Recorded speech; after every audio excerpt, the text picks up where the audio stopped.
Hello students, तो आज आप लोगों के लिए बहुत इंपॉर्टेंट वीडियो होने वाला है। इस वीडियो को बहुत ध्यान से देखेंगे क्योंकि जो भी जेईई और नीट के बच्चे तैयारी करना चाहते हैं, सभी बच्चों का आजकल क्वेश्चन रहता है, सर मुझे ऑफलाइन कोचिंग ज्वाइन करनी चाहिए या फिर ऑनलाइन ज्वाइन करनी चाहिए। बच्चे कॉल्स करते हैं, कमेंट करते हैं, आरएस पे जब नंबर पे कॉल करते हैं तो बच्चों का सबसे बड़ा क्वेश्चन ये रहता है, सर मुझे ऑनलाइन ज्वाइन करना चाहिए या फिर ऑफलाइन कोचिंग ज्वाइन करनी चाहिए। जो भी नेक्स्ट ईयर के लिए बच्चे तैयारी करना चाहते हैं, तो आज हम लोग इसी पे बात करेंगे। बहुत सारे बच्चों का कॉल भी आ रहा था, मैसेज करके बोल रहे सर इस पे एक वीडियो जरूर बनाइए, तो आज हम लोग वीडियो लेके आए, बहुत इंपॉर्टेंट है। देख रहे होंगे आपके सामने लिखा हुआ ऑफलाइन वर्सेस ऑनलाइन। तो आज हम लोग इस पे बात करेंगे कि यार ऑनलाइन और ऑफलाइन में सबसे बेस्ट क्या है, कि ऑफलाइन आपके लिए बेस्ट होने वाला है या फिर ऑनलाइन बेस्ट होने वाला है। सबसे बड़ी बात आती है यार कि सिलेक्शन के साथ साथ में रैंक क्या ऑनलाइन से मेरे साथ जा सकती है। जैसे भी सभी कोचिंग्स हैं, सभी लोग बहुत मेहनत कर रहे हैं, ऑनलाइन के लिए काफी मेहनत कर रहे हैं, जैसे कि लोग ऑफलाइन के लिए करते थे। तो सभी लोग कोशिश कर रहे हैं कि यार एक अच्छी से अच्छी रैंक दें, हमारी कोचिंग का नाम हो, और जिस कोचिंग से ऑब्वियसली बच्चे अगर ऑनलाइन पढ़ेंगे तो उसी कोचिंग का ही नाम लेंगे क्योंकि उनके पास डाटा रहता है सारी चीज। तो सभी कोचिंग्स मेहनत कर रही हैं, बट बात यह आती कि जो आप लोग मेहनत कर रहे हैं, क्या उतनी आप मेहनत कर पा रहे हैं? भाई कोचिंग तो आपके लिए मेहनत कर रही है, कोई भी अगर ऑफलाइन कोचिंग हो या ऑनलाइन कोचिंग हो, कोई ये नहीं सोचता यार मेरी कोचिंग से सिलेक्शन ना जाए, या फिर कोई भी ऑनलाइन टीचर पढ़ा रहा है वो ये नहीं सोचता है यार, वो ये सोचता है कि मैं जितना अच्छे से अच्छा कंटेंट दे पाऊं, क्योंकि ऑनलाइन सभी लोग देख रहे हैं, आपको जिसका अच्छा लगता है आप लोग उसी का देख लेते हो। भाई आप लोग ऑफलाइन कोचिंग क्यों नहीं ज्वाइन करना चाहते हो? बहुत सारे बच्चों का क्वेश्चन रहता है यार हम ऑफलाइन कोचिंग जाएंगे, वहां के टीचर्स कैसे होंगे यार, पता नहीं कैसे टीचर्स। मैं यहाँ देख रहा हूँ मेरे ऑनलाइन में ये टीचर्स मुझे अच्छे लग रहे हैं, मैं इनके टीचर्स का वीडियो में देख रहा हूँ, बेटर लग रहा है यार, इनसे मुझे लग रहा है मेरा सिलेक्शन हो सकता है, मेरी रैंक अच्छी जा सकती है। बट देखिए इसके साथ साथ में हम बहुत इंपॉर्टेंट बात करने वाले आपसे हैं कि यार रैंक क्या हम ऑनलाइन से दे सकते हैं? बच्चों का क्वेश्चन ये था कि सर क्या मुझे ऑफलाइन ऑनलाइन ज्वाइन करना चाहिए? तो उसके लिए मैं इंपॉर्टेंट आज बताऊंगा। भाई मेरा भी ऑनलाइन चल रहा है, ऑफलाइन भी चल रहा है, दोनों चल रहा है, बट हम लोग फैक्ट की आज बिल्कुल रियल बात करेंगे क्योंकि आज बच्चों के लिए हम लोग बात करने वाले हैं। देखिए ऑनलाइन और ऑफलाइन में डिफरेंस ये, जैसे जब ऑफलाइन में क्या होता है, जब आप कोचिंग में बैठ के पढ़ते हैं, बहुत सारे स्टूडेंट्स होते हैं, जैसे मान लीजिए बैच में 80 स्टूडेंट हुए या 100 स्टूडेंट्स हुए, तो उसमें से ऐसा भी होता है क्लास में फर्स्ट रैंक वाला भी होता है, सेकंड रैंक वाला भी होता है, थर्ड रैंक। ऑब्वियसली वो टॉपर ही होगा, पढ़ने में अच्छा होगा, उसके सारे बेसिक्स फंडामेंटल्स कंप्लीट होंगे। कहीं बहुत दूर दूर से बच्चे आते हैं, जैसे फॉर एग्जांपल मैं अपनी कोचिंग का ही ले लेता हूं कि यहाँ पे पूरे यूपी से, यूपी के बाहर से भी बच्चे आते हैं, और सभी आईसीएसई सीबीएसई बोर्ड 98%, 97%, बहुत 90% से लगभग मेरे यहाँ 20%, 10% बच्चा तो रहता ही होगा। तो अगर अब मैं बात करूं कि क्लास की, ऑफलाइन की मैं अभी बात कर रहा हूं, क्लास में अगर मान लीजिए 100 स्टूडेंट है, मैं अभी ऑफलाइन की बात कर रहा हूं, क्लास में अगर 100 स्टूडेंट है, इसमें से मैं 3 स्टूडेंट्स को ले रहा हूं, फर्स्ट और सेकंड और थर्ड रैंक। अब एक स्टूडेंट ऐसा है जिसकी रैंक आ रही है 66 रैंक या 67 रैंक फॉर एग्जांपल, एक हम लोग लेते हैं, बहुत इंपॉर्टेंट वीडियो है, ध्यान से देखना यार, मैं फैक्ट बता रहा हूं कि ऑफलाइन में क्या डिफरेंस होने वाला है और ऑनलाइन में। अब भाई देखते हैं कि यहाँ पे एक लड़के की फर्स्ट रैंक आ रही है, सेकंड रैंक आ रही है, थर्ड, तो ऑब्वियसली यार इसकी फैन फॉलोइंग सबसे अच्छी होगी क्लास में, सभी लोग इसको जानते होंगे। फॉर एग्जांपल अगर 3 टेस्ट हुए, तीनों टेस्ट में ये लोग क्या टॉप 3 में आ रहे हैं, आप डाउन कर रहे हैं, बट इनको सभी लोग जानते होंगे यार, इनका पढ़ने का तरीका बहुत अच्छा होगा। हो सकता है कि जो 66 रैंक वाला हो, 66 रैंक वाले के बगल में फर्स्ट रैंक वाला बैठा हो, तो अब ये देख रहा होगा यार 66 रैंक वाला जो बच्चा है, सोच रहा होगा यार बगल में मेरे बैठा है भाई फर्स्ट रैंक लाता है, और वो भी मेहनती स्टूडेंट है, ये नहीं कि वो मेहनत नहीं कर रहा है, वो पढ़ाई नहीं कर रहा है। भाई ये भी क्या है, ये भी 8 आवर्स पढ़ रहा है और ये भी 8 आवर्स पढ़ रहा है, बट क्या पढ़ने का तरीका होता है, सभी का अलग अलग होता है। बट ये फर्स्ट रैंक ला रहा है और ये क्या कर रहा है भाई, ये यार 66 रैंक ला रहा है। तो अब ये जब बगल में बैठा होगा, ये स्टूडेंट जब बगल में बैठा होगा, फर्स्ट रैंक के बगल में बैठा होगा, तो अब वो सोच रहा होगा यार ये अलग क्या कर रहा है। तो अलग क्या कर रहा होगा, उसकी कैलकुलेशन आप देखोगे, उसका बात करने का तरीका देखोगे, उसका बिहेवियर भी आप देखोगे कि वो कितने लोगों से मिल रहा है, उसका क्वेश्चन लगाने का तरीका क्या है, वो क्लास में डाउट्स पूछ रहा है, कैसे पूछ रहा है, मतलब बहुत सारी चीजें हैबिचुअल होती कि कभी कभी ऐसा होता है कि यार जब हम लोग कोई बिजनेस करते हैं, मान लो अगर सामने वाली चीज, एक शॉपिंग का बिजनेस, सामने वाली शॉप बहुत अच्छी चल रही है, हमारी शॉप बहुत अच्छी नहीं चल रही है, तो हम लोग क्या करते हैं, देखते हैं यार उस शॉप में यार ये चीज़ें बहुत बेटर हैं, इस वजह से उनकी ज़्यादा अच्छी चल रही हैं, उन्होंने बहुत अच्छा डेकोरेट कर रखा है, उन्होंने अपनी चीज़ों में कंटेंट अच्छा दे रखा, हो सकता है हम वहाँ पे जाएं और अपना समोसा खा रहे हैं और उनका भी समोसा खा रहे हैं, तो क्या होता है उनके समोसे में कुछ क्वालिटीज़ होती हैं, तो उनके जो कारीगर होंगे, जो भी लोग होंगे, उनसे हम लोग कॉन्टेक्ट करेंगे, तो उनके तरीके देने की पूरी कोशिश करेंगे, हम लोग उस तरीके का बनने की कोशिश करेंगे। इसी तरीके से ऑफलाइन में क्या होगा, जो 66 रैंक वाला अगर बच्चा मेहनती है, तो जो फर्स्ट रैंक वाले के बगल में बैठा होगा, मैं गारंटी दे रहा हूं कि वो कोशिश ये करेगा कि भाई मैं इसी के तरीके से मैं मेहनत करूं, इसी के तरीके से ये काम कैसे कर रहा है उसको फॉलो करेगा। और करना भी चाहिए उसको फॉलो, कि भाई उससे बात करो वो कैसे कर रहा है, वो प्रैक्टिस कौन सी बुक लगा रहा है। आपको ये भी देखना है कि वो बुक कौन सी लगा रहा है। ये नहीं कि आप अपनी बुक्स, आपने आर.डी. शर्मा ऑब्जेक्टिव ले लिया, किसी ने आपको बुक बता दी कोई और आपने वो लगानी स्टार्ट कर दी। आपका तो टीचर आपको अच्छी बताएगा। कभी कभी क्या करते हैं हम लोग ऑनलाइन की, अभी जैसे बात कर ले, ऑनलाइन में सजेशन ही नहीं रहते हैं आपके पास कि आपको कौन सी बुक लगानी चाहिए। आप क्या करते हो, किसी भी कोचिंग का मटेरियल ले लेते हो, आपको मिल जाता है, आप उसको लगाना फॉलो कर देते हो। बट आप कहां लाई कर रहे हो, 66 रैंक पे लाई कर रहे हो। मैं ऑनलाइन की ले लेता हूं, अगर ये बच्चा एक है, अगर अपनी कोचिंग से कंपेयर करें, वो 66 रैंक पे। अब क्या कर रहे हो यार, वो जो फर्स्ट रैंक वाली बुक जो लगा रहा है, क्या ऑनलाइन वाला वो देख पा रहा होगा? नहीं देख पा रहा होगा। उसको तो पता है मैंने कोचिंग का कंटेंट लगाया, मेरे से लग रहा है मैं तो बहुत अच्छा बच्चा हूं, बेटर, सारी चीजें मेरी बढ़िया चल रही हैं। आप टेस्ट दे रहे हो, टेस्ट में भी आप बहुत अच्छा कर रहे हो। बट आप देखिए, आप 66 रैंक पे थे। अगर आप ऑफलाइन के बगल में बैठे होते तो आप उसकी चीजों को फॉलो करते, आप उसकी चीजों को देखते। यार फर्स्ट रैंक अगर ये ला रहा है भाई, अगर फर्स्ट 60, मान लो अगर 300 का एग्जाम होता है, तो अगर उसकी फर्स्ट रैंक आ रही तो ऑब्वियसली यार उसके 260 प्लस ही मार्क्स होंगे। 260 प्लस मार्क्स पे ही फर्स्ट रैंक अपने आ जाएगा। अगर एवरेज स्टूडेंट का निकाला जाए आरएस में, तो मैं देखता हूँ 260 प्लस में ही फर्स्ट रैंक आती, 280, 275, 270 पे फर्स्ट रैंक आती। अगर इसकी 66 रैंक है तो इसके मार्क्स अप्रॉक्स होंगे 100 या 120 के अप्रॉक्स, इसके मार्क्स यहां पे लाई कर रहे होंगे। तो आप देख रहे हो यार, ये बच्चा क्या है 100 120 पे, आपको बताया यार कितना परसेंटाइल बनेगा, आपको अच्छे से पता है। आपको परसेंटाइल 97 98 अप्रॉक्स बन जाएगा, ठीक है। अब 260 में तो 99.9 तो बनना ही बनना श्योर है भाई। डिफरेंस अब देख रहे हो कि अब जो फर्स्ट रैंक वाला बच्चा था, वो जो ऑफलाइन में पढ़ रहा है, और जो 66 रैंक वाला बच्चा है वो घर में बैठा है, क्योंकि उसको क्या है, कंपटीशन ही नहीं मिल पा रहा है। आप देख ही नहीं पा रहे हो कि यार जो मेरे से बेहतर स्टूडेंट है वो कौन सी बुक लगा रहे हैं, उनका तरीका कैसा है, पढ़ने का तरीका कैसा है।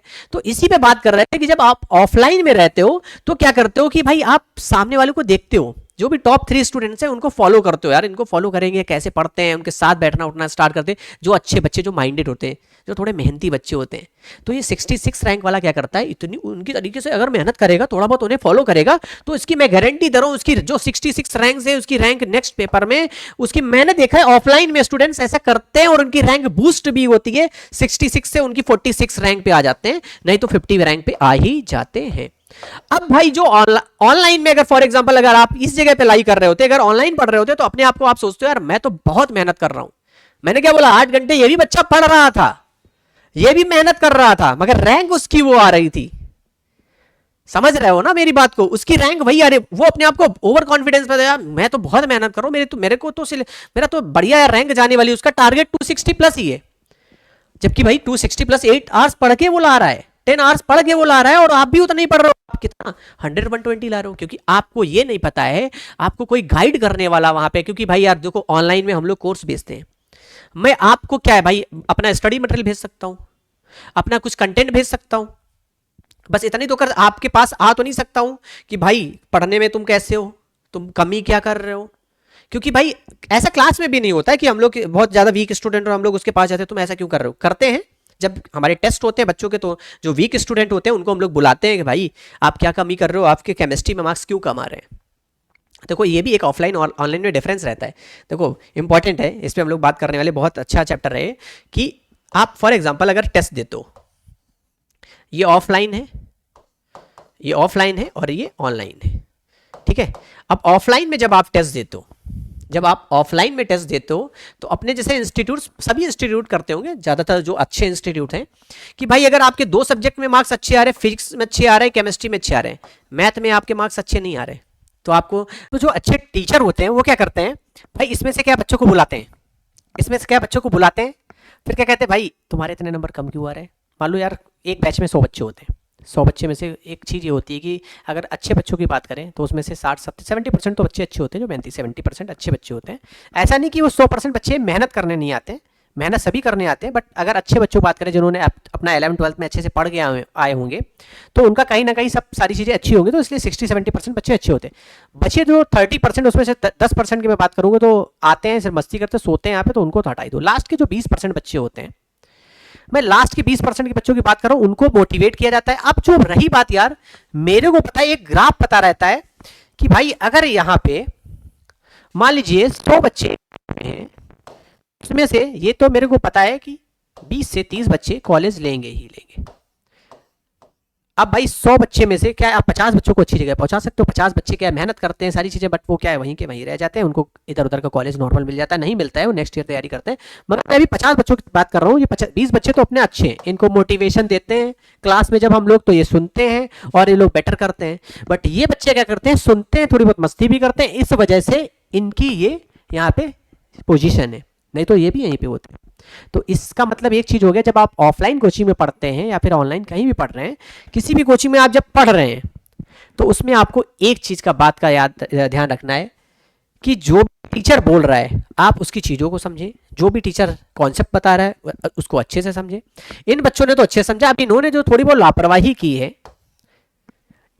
जैसा कि मैंने बताया फिजिक्स में आपके नंबर अच्छे आ जाते हैं, केमिस्ट्री में अच्छे आते हैं, बट मैथ्स में नंबर कम आ रहे हैं, तो इन्होंने जो लापरवाही की, क्लास में जो है ध्यान नहीं दिया, थोड़ा डिस्ट्रैक्शन रहा, इधर उधर इनका दिमाग रहा। आप लोग समझ सकते हो स्टूडेंट हो कि क्या कमियां करते हो। तो इन स्टूडेंट्स को हम लोग बुलाएंगे, मेरे को पता है कि यार ये बच्चे सिलेक्ट होंगे, ये जेईई मेंस में सिलेक्ट हो सकते हैं, तो हम लोग इन पे जरूर काम करेंगे। ये एक टीचर को पता होता है, जब 100 बच्चे में से ये पता है कि यार ये बच्चा क्या बहुत अच्छा बच्चा है, पढ़ने में तो अच्छा है मगर सीरियस नहीं है, माइंड बहुत अच्छा है यार, क्या है क्वेश्चंस अच्छे लेके आता है। देखो जब आप कभी भी ऑफलाइन कोचिंग में पढ़ते हो तो आपको पता है कि कभी कभी हम लोग क्या करते हैं, टीचर के पास जाते हैं, बहुत हलवा टाइप का क्वेश्चन पूछते हैं, जाके ऐसा लगता है नॉर्मल क्वेश्चन लेके गए। कुछ बच्चे क्या है अच्छे लेवल के क्वेश्चंस ले जाते हैं, तो टीचर को ये पता होता है कि इसमें अच्छे लेवल के बच्चे कितने हैं। अब कोई बच्चा आया इसमें लाई कर रहा है 30 से 50 की रैंक में, अब उनको पता है सर को कि भाई ये बच्चा सिलेक्ट हो सकता है और राय यहाँ कर रहा है, हम लोग बुलाते हैं उनको, कहते हैं भाई तुम अच्छे बच्चों, तुम्हारी रैंक क्यों कम आ रही, तुम्हारे मैथ में नंबर कम क्यों आ रहे हैं, आप एक काम करो, कल से आइए, आप एक्स्ट्रा ये वाला बैच ज्वाइन करिए और इसमें ऐसे ऐसे पढ़िए, दिखाइए नोट्स, आपका ये तरीका गलत है। तो इस तरीके से कहीं ना कहीं टीचर मोटिवेट करता है, इससे आपको क्या है बेटर एक रैंक जाने के चांसेस रहते हैं, मतलब सिलेक्शन होने के चांसेस बढ़ जाते हैं। अब बात यही आती है ऑफलाइन में आप हो, ऑनलाइन में अगर आप हो, अब बात आ रही है ऑनलाइन में अगर आप हो, ऑनलाइन में क्या हो भाई, कोई भी कोचिंग है यार, जैसे हमारी कोचिंग में इतने सारे बच्चे हैं, ऑफलाइन में 1500 2000 बच्चे, ऑनलाइन की बात करें तो 1-1.5 बच्चे जो भी पढ़ रहे हैं। तो अब हम लोग क्या है, जो बच्चा 2000 बच्चों पे हम लोग मेहनत करेंगे, जो ऑफलाइन है वो क्या 1500 पे मेहनत कर पाएंगे। हम लोगों को आपने पैसे दे दिए, सारी चीजें हम लोगों ने आप तक स्टडी मटेरियल पहुंचा दिया, बट आप क्या कर रहे हो, आप किस जगह पे कमियां कर रहे हो वो आपको नहीं बताएंगे। बट यहाँ पे क्या है, जो सीरियस कैंडिडेट्स हैं, जो मेरे को पता है कि सिलेक्ट हो सकते हैं और ये लापरवाही कर रहे हैं, तो हम उनको मोटिवेट कर सकते हैं, तो वो एक अच्छी रैंक देने के चांसेस हैं, वो सिलेक्ट होने के चांसेस हैं। अब यहाँ पे आप क्या कर रहे हो, जो कमियां कर रहे हो, जैसे कि मैंने अभी पीछे बताया हुआ है कि भाई आपको पता ही नहीं कि आपको अच्छी बुक कौन सी लगानी है, अच्छे लेवल का क्या करना है, कैसे क्या करना है। अब मुझे अब अगर मैं आपको सजेस्ट करूं घर बैठे हो कि मैं आपसे कह दूं भाई आप ये बुक लगा लो, जाके आप सिंगेस की बुक लगा लो, बट सिंगेस की बुक यार जब तुम एडवांस लेवल के हो ही नहीं, मैं मीडियम की बात कर रहा हूँ, एक नॉर्मल बच्चे जिसको मुझे अभी एक बच्चे को मुझे जेईई मेन क्वालिफाई कराना है भाई, ऑनलाइन में मेरे को पता कौन सा जेईई मेंस क्वालिफाई हो जाएगा, कौन जेईई एडवांस, मैं किसी को नहीं बोल सकता हूँ, कोई भी क्वालिफाई हो सकता है, कोई जेईई एडवांस में भी हो सकता है, कोई जेईई मेन में भी हो सकता है। अब मेरे को पता है कि तुम्हारा जो लेवल है जेईई मेंस वाला है, जेईई मेंस वाला भी अभी इतना भी बेटर नहीं है, तुम अभी किसी प्राइवेट कॉलेज के लिए मेहनत करो, क्योंकि उतना मेहनत इतना सीरियस से नहीं पढ़े हो आपने 11th-12th में, और मैं आपको एडवांस की बुक प्रेफर कर रहा हूँ भाई, मैं सिलेक्ट करा के रहूंगा, आप ऐसे पढ़िए, ये तरीके से पढ़िए, 100% ये आप बुक को लगाओगे ना तो पक्का आईडी आपको मिल जाएगी। मगर यार आपका लेवल, आपने क्या किया, इस बुक को खरीद लिया, आपने सारी बातों को मेरे जैसे इसमें से बहुत सारी बातें बोलेंगे तो आपको बेटर लगेंगे, कुछ चीज़ें नहीं समझ में आएंगी, मगर जो चीज़ें समझ में आएगी आप उसको फॉलो करोगे। तो ऐसे क्या हमने आपको एडवांस के लिए बढ़िया, आप आईआईटी ऐसा सिलेक्ट होगा सारी चीज़ें, और आप क्या हो एक नॉर्मल, इसको आपका 11th-12th अभी अच्छे से कंप्लीट नहीं है, आपको भी बेसिक्स की जरूरत नहीं, आप अभी क्या है आपको बेसिक मीडियम लेवल के क्वेश्चन चाहिए, मैंने आपको एडवांस की बुक प्रेफर कर दी, क्योंकि भाई हम आपके घर पे तो नहीं आएंगे, आपसे तो आपको तो देख नहीं पाएंगे। तो आप क्या कर रहे हो, मैंने आपको मोटिवेट किया आईआईटी का, आपने एडवांस की बुक खरीद ली, अब वहां पे आप गलती क्या कर रहे हो, आपको ये बुक नहीं खरीदनी, आपको जेईई मेंस लेवल की मुझे बुक देनी है, आपके लेवल के हिसाब से देनी, पहले मुझे क्या है उसमें बूस्टअप देना है कि आप अभी क्या है जेईई मेंस तो क्वालिफाई हो नहीं पा रहे हो, तो मैं एडवांस के लिए कैसे बोलूं। तो इस वजह से मैं उसी लेवल से बुक्स दूंगा, उसी लेवल से क्वेश्चंस दूंगा, ताकि आपको आईआईटी नहीं कम से कम एनआईटी तो मिल ही जाए। तो ये फायदे रहते हैं कि भाई जब आप ऑफलाइन ऑनलाइन पढ़ रहे होते हैं तो ऑनलाइन में हम आपको घर पे नहीं देख पाते हैं। सभी बच्चों का जैसे क्वेश्चन था सर इसमें बेटर कौन सी, तो भाई ये कारण है कि आपको ऑफलाइन कोचिंग ज्वाइन करनी चाहिए। और ऑनलाइन अगर आपके ऐसा लगता है कि नहीं यार हाँ मुझे ऑनलाइन करना है, अगर आपके पास इतने पैसे नहीं है, ऐसा होता है कि भाई अगर आपको बताया कितने लगभग 11,33,000 स्टूडेंट अप्रॉक्स देते हैं, 11,33,000 11,40,000 जो भी बच्चे जेई मेंस के लिए 2024 के लिए एलिजिबल इतने होंगे, हो सकता है 11.5 लाख भी हो, क्योंकि ये लास्ट ईयर हमारा एग्जाम जेई मेन का हुआ था, लगभग इतने बच्चे अपीयर किए थे। अब इसमें 10-15 हज़ार बच्चे बढ़ ही जाएंगे। तो अब आपको ये पता होना चाहिए कि इसमें से जो अगर वीक स्टूडेंट गरीब बच्चे हैं, बहुत ऐसे होते हैं जो बच्चे कोचिंग नहीं ज्वाइन कर सकते। आपको पता है यार अगर हॉस्टल की हम लोग बात करें, भाई बच्चे क्यों नहीं ज्वाइन करते, हर एक बच्चा ऑफलाइन कोचिंग ज्वाइन करना चाहता है। क्यों ऑफलाइन ज्वाइन करना चाह रहा है? जितने बड़े बड़े ऑनलाइन वेंचर्स हैं वो लोग क्या भाई सोचते हैं, अब देख रहे होगे आप ऑफलाइन की तरफ मूव कर गए, क्योंकि उनको भी पता है यार, हम लोगों को भी पता है कि भाई यार अब हम लोग रैंक क्या ऑनलाइन से नहीं दे सकते हैं, ऑफलाइन से ही दे सकते हैं। कोई अगर बच्चा मेहनती बच्चा है तो उसको हम लोग सामने बिठा के उसको और बूस्टअप कर सकते हैं। अगर उसकी रैंक 500 आ रही तो उसको हम लोग 100 रैंक तक ले जा सकते हैं। तो क्यों ना हम उन बच्चों को अपने सामने बुलाएं। तो सभी लोग कोशिश कर रहे हैं कि हम लोग ऑफलाइन की तरफ मूव करें। तो कहीं ना कहीं आप इंडिकेट सभी लोग कर रहे हैं, मगर कोई बता नहीं सकता है कि नहीं आपके लिए ऑफलाइन ही बेटर है ऑनलाइन नहीं, क्योंकि कहीं ना कहीं यार सबको पैसे कमाने हैं, सारी चीजें सबको करनी है, सबका ऑनलाइन अच्छा चल रहा है, तो क्यों कोई बताएगा तुम्हें। बट ये तुम्हें चीज सोचनी है, अगर आपको लगता है कि आप एलिजिबल हो, लगभग मान लीजिए आप 12 मंथ्स आप रहोगे, किसी भी आप शहर में जाते हो कोचिंग करने के लिए, एवरेज फीस हॉस्टल की 5,000 होती है। किसी भी आप जगह जाओगे हॉस्टल में आपको 5,000 में पर मंथ में क्या मिलेगा, आपकी एक महीने में जो 5,000 रुपए हॉस्टल के दे रहे हो उसमें आपको सुबह नाश्ता, दोपहर को खाना, शाम को खाना। कानपुर में आपको इतने में मिल जाएंगे, 5,000 से 4,500 से स्टार्टिंग होती है और 6,500 7,000 तक आपको बढ़िया आपको हॉस्टल मिल जाते हैं। मैं एवरेज ले लेता हूँ कि 5,000 रुपए आप पर मंथ देते हो, 12 महीने आप कानपुर में रहते हो भाई, यहाँ 60,000 रुपए आपके ये खर्च हो रहे हैं।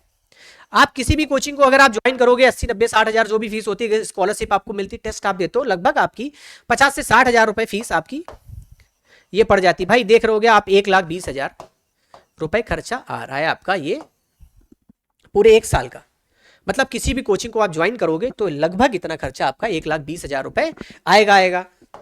अब आप क्या सोचते हो, ये तो भाई 1,20,000 बच्चा गरीब बच्चा तो नहीं दे पाएगा। जो इसमें से मान लो लगभग इसमें से 20% बच्चे ऐसे होंगे जो बेचारे कोचिंग नहीं ज्वाइन कर पाते हैं, लगभग 2.5 लाख बच्चे कोचिंग ज्वाइन ही नहीं कर पाते हैं। तो वो बच्चे क्या करते हैं, लगभग अपना वो 4,000 वाला कोर्स ले लेते हैं, जो 4,000 का है। जैसे हमारा आप देख रहे होगे 4,999 का ये कोर्स है, एक हमारा 3,099 का है, लगभग 4,000 रुपए का है, एक हमारा 9,999 रुपए का है। तो वो बच्चे क्या है कोर्स लेते। अब इसके साथ क्या कर रहे हैं, बहुत सारे बच्चे हैं जिनको थोड़ा बहुत मस्ती भी करना है, अपना क्या है घर से बाहर नहीं निकलना है, अकेले लड़के जो गार्जियन भी नहीं निकालना चाहते, नहीं हमारा बच्चा बाहर भी ना जाए, और उन्हें लगता है कि नहीं मैं पढ़ने में तो बहुत अच्छा हूँ, मैं घर से ही सिलेक्ट हो सकता हूँ। जैसा कि अभी मैंने बताया कि ऑफलाइन में आप जाके क्या है, अगर ऑनलाइन में अगर आप 500 रैंक ला रहे हो तो ऑफलाइन में आप 100 रैंक ला सकते हो। क्योंकि हम लोग भी देखते हैं आप कमी कहाँ क्या कर रहे हो, या कितना भी अच्छा स्टूडेंट हो तो कहीं ना कहीं तो कमी कर रहे होगे ना। तो हम लोग क्या उसमें बूस्टअप करें, टीचर का काम क्या, अगर वो टीचर बना है इतना लेवल का अच्छा बना तो उसके अंदर कुछ गुण होंगे यार। क्यों लोग टीचर को गुरु बोलते हैं, कि गुरु एक अच्छी शिक्षा देते हैं, अगर आप कहीं भी कमी कर रहे हो तो आपको बताते हैं। तो अब हम आपको घर बैठ के तो देख नहीं सकते, तो इस वजह से हम लोग क्या आपको बूस्टअप दे रहे हैं। तो लगभग 1,20,000 रुपए आपके खर्च होते हैं। तो ये तो मीडियम क्वालिटी का ही बच्चा दे पाएगा, जो मीडियम क्वालिटी का। अगर आपको लगता है कि आप 1,20,000 दे सकते हो, एलिजिबल हो उसके लिए, तो आप ऑफलाइन ही कोचिंग करिए। क्योंकि अभी तो हम लोग अच्छी रैंक की बात कर रहे हैं, हो सकता है कि आप घर बैठ के आप मेहनत भी करो और सिलेक्ट ना हो जेईई मेंस में, और आप किसी कोचिंग में जाके आप सिलेक्ट हो जाओगे तो आपकी लाइफ बन जाएगी। ये आपके 1,20,000 आपके एक महीने में निकल आएंगे। तो इसका मतलब सीधा सीधा ये हो गया, केवल 1,20,000 रुपए के लिए आप क्या करते हो ऑफलाइन कोचिंग को नहीं ज्वाइन करते हो। मगर एक चीज आप नहीं सोचते हो कि भाई जब आप 1,20,000 खर्च करो, उसके बाद जब 4 साल बीटेक जाओगे तो वहां भी 1,50,000 रुपए आपके खर्च होते हैं ना।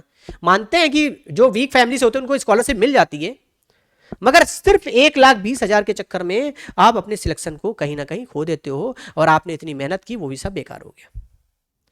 क्यों आपका सिलेक्शन नहीं हुआ, इसका कारण मैंने बताया कि भाई जो भी आप जिस जगह पे लाई कर रहे हो आप वहीं पे वहीं लाई करोगे। आप क्या करोगे यार, अच्छे बच्चों को आप देखोगे नहीं, अच्छे बच्चों में कंपटीशन नहीं रहेगा, अच्छे बच्चों को आप कभी मिलोगे नहीं, उनकी बातचीत नहीं देखो, उनका बिहेवियर नहीं देखो, उनका काम करने का तरीका नहीं देखोगे, उनका बैठने उठने का तरीका नहीं देखो, उनके कैलकुलेशन करने का तरीका नहीं देखोगे, वो कौन सी बुक लगा रहे हैं, अब हो सकता है तुम्हारे बगल में जो 66 रैंक वाला हो, मैंने जैसे बताया, और तुम भी 67 रैंक ला रहे हो।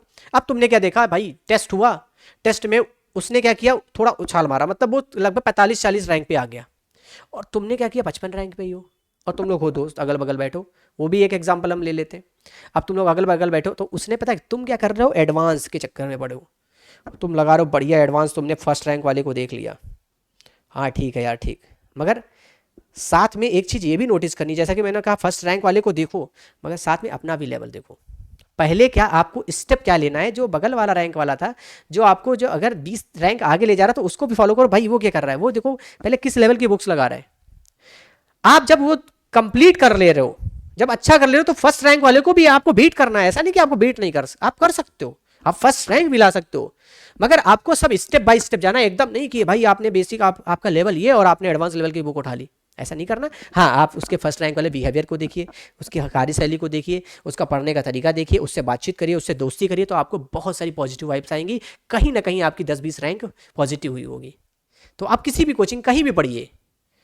तो इस वीडियो को भाई आप लोगों ने देख तो लिए होगा, अच्छा ही लगा होगा, क्योंकि बहुत इंपॉर्टेंट थी, क्योंकि सभी लोग इसी पे बात कर रहे थे, क्वेश्चन कर रहे थे, कॉल्स करते थे, कमेंट करके पूछते थे सर इस पे प्लीज़ वीडियो बनाइए।